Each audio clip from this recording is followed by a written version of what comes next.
Hi guys, welcome to my vlog. Ito pala yung paulamin namin ngayon guys. Pusit. Magkilaw kami yan guys. Masarap siya guys. Ikilaw guys. Pangkilaw ba. Before siya guys, ano guys. Kailangan ko muna ito guys.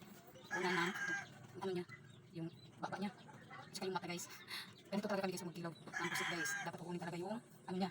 Yung mga kalaman ng loob niya. Para masarap siya guys. Ano kukunin ko yan guys. Ito kukunin ko yan. Pakauwi lang namin galing ng simbahan. Hindi pa kami breakfast. Wala pa kami breakfast. Kasi maaari kami pupunta ng simbahan. Kaya matagalan talaga kami. Ito guys. Ito na guys. Malinis na siya. Pero ano ko pa ito guys. Ganyanin ko pa siya. Iwain ko pa siya ng pangalawa.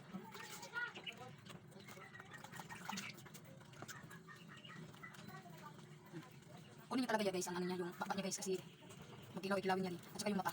Ganyan ako guys. Pag mag-ano ng pangkinilaw. Yun yung ginagawa ko. Nakatry ba kayo dito guys na ano? Ikilaw nyo. Kasi kami ganito kami. Pag wala yung ano. Wala yung mga maliliit na isda. Pangkilaw. Ito yung kilaw namin. Yung wala kasi ngayon doon sa ano. Yung kilaw yung nakita ko doon. Kaya yan. Yan guys. Malinis na siya. Yun dapat ang talaga ang ano yun guys.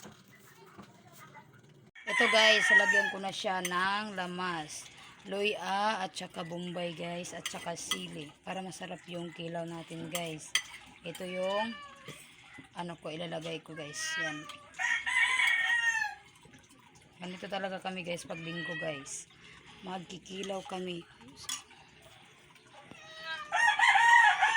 Ganyan talaga guys pag ano linggo.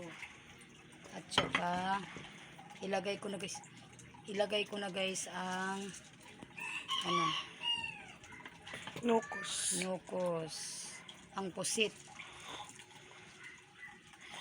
Yan, inumulan ko muna siya guys ng suka bago ko siya ilalagay dito sa mga lamas na tinimplahan ko guys. Yan guys, oh. Wala pa yung naman. Ito pa. At lalagyan ko din siya guys ng pipino para masarap talaga guys ang kilaw natin guys.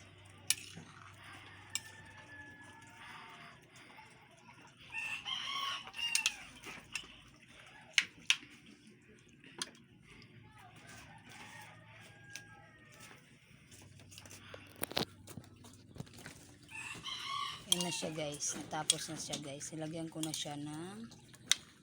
Nakatry na ba kayo guys ang pusit kilawin? Kinilaw.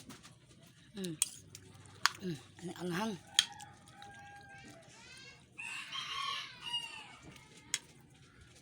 Ito na siya guys. Natapos na guys yung kilaw namin guys. Thank you for watching guys. Salamat sa always pag-support ng mga vlog ko guys. Thank you.